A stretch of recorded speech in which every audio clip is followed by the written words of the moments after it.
What do you think? I won't say prioritize. I'm not going to ask you to read Kevin Durant's mind, but what do you think will be the path to determine where Kevin Durant goes this offseason? Because I think we're both in agreement he's not going to be in Phoenix in a month.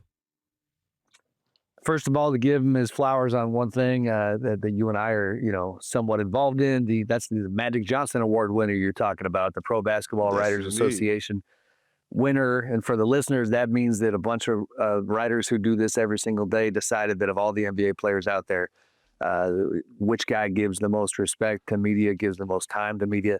And having covered him in his more challenging days with the Warriors when the relationship between him and the media wasn't always great, I was super happy for him to see that award and think it's well deserved.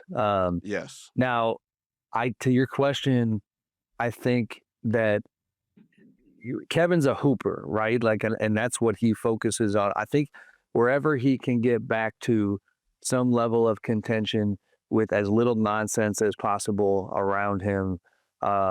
I don't think he's ring chasing right now. I could be wrong, but not in the not in the sense of you know coming up on the back end of a loaded roster to just for the sake of Mm-hmm. getting a third Mm-hmm. ring.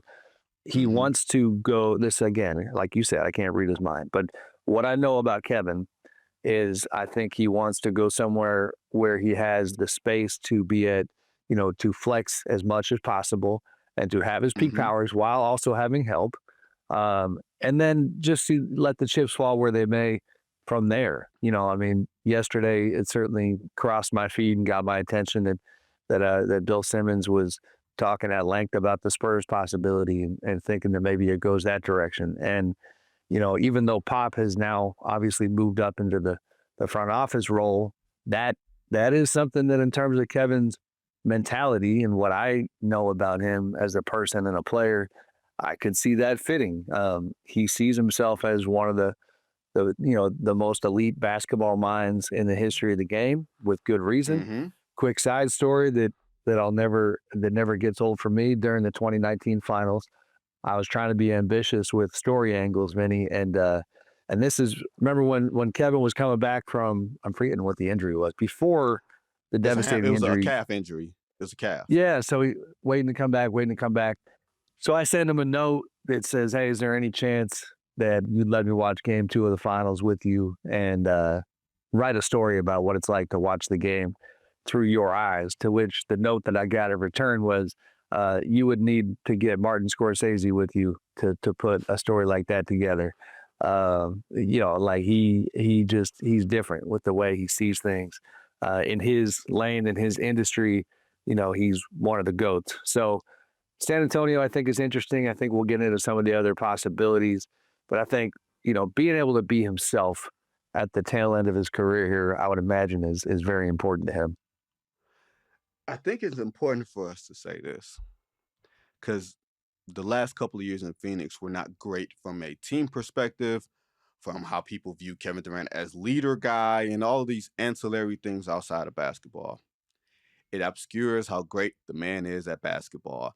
He shot 52 from the field last year and 43 from three on a team that didn't have a point guard, or basically didn't have a point guard, and where he was essentially playing out of position. Like in averaging 27 and 6. Like this still is an incredibly effective basketball player that if you said Kevin Durant is still in the top 15 or top 10, I'm not going to argue with you on that point. I'm with you, Sam, on the standpoint of playing basketball as he sees it, right? It's not necessarily a ring chasing thing. It's not like, oh, yeah, I'm going to go to the team with the best chance of winning the championship.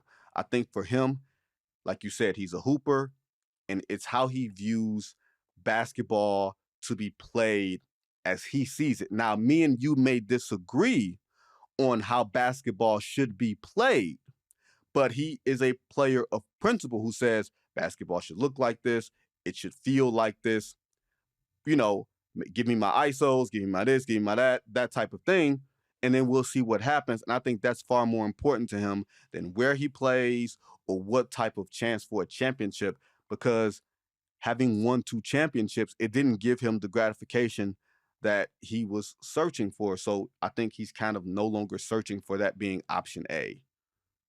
So not only that, not to keep hyper focusing on San Antonio, but you know, the possibility of a mentorship role to a guy like Wemby and Yeah, to yeah. be attached to his like Chris Paul got that ball rolling, with that relationship in his time in San Antonio. I could see Kevin being like, all right, I'm gonna help him level up even more from the type of wisdom that Chris shared with him. Uh, Whatever the team is though, it's got to be a strong enough team, and you already hit on this that he doesn't, I don't think, want to be playing out of position. And then more importantly, like Phoenix was an interesting experience 2 years ago when they were off to a decent start. Their coaching staff would absolutely raved about Kevin's defense all season long. He was carrying them on the defensive end, and that part of his game, even at this age, was still there. You saw that fall off last season, but that is, I Hmm. think, a product of roster construction and kind of the load put upon him. So, that sweet spot where, I don't want to have to be trying to act like I'm a defensive player of the year candidate, uh, but I also don't want to just be, like you said, ring chasing and just try to go wherever the title path is. So we'll see what happens. I mean, it's an interesting tentacle to all this, Sam, is that entering the last year of his contract, do you want to extend him? Does he want to extend with you?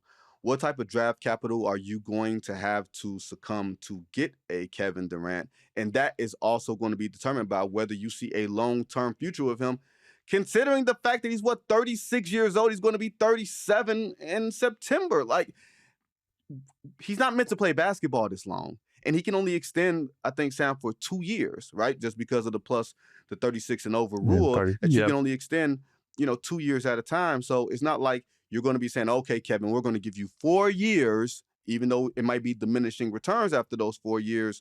But we're going to give you 4 years so that way we feel comfortable giving up draft capital, knowing that you don't walk in free agency. You may ask for another trade, but like all this is so very fascinating to me. You made the great point about his defense when Kevin Durant was at his absolute best, and I think that was in Golden State.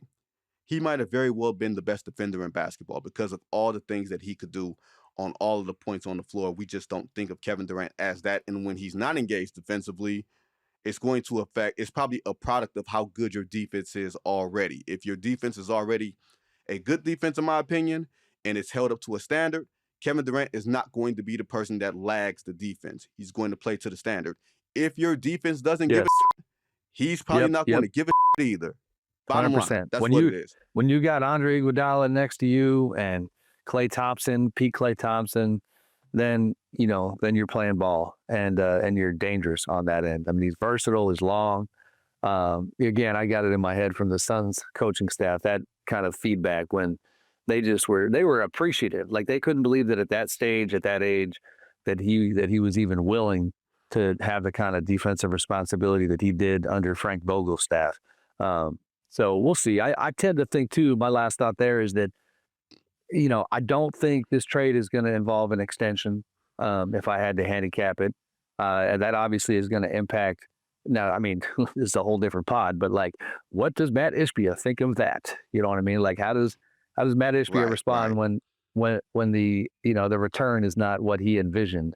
I certainly hope that he doesn't just decide to keep Kevin there another year and waste another year of his great career. But I think I could see Kevin wanting just give me the freedom a year from now. Like Mm-hmm. just let's go play Mm-hmm. somewhere else and then I'll decide what. I mean, he's been vocal about it. When he nixed the Warriors trade, which was literally done, like that thing was done, Mm-hmm. but they wanted to Mm-hmm. know that Kevin had buy-in.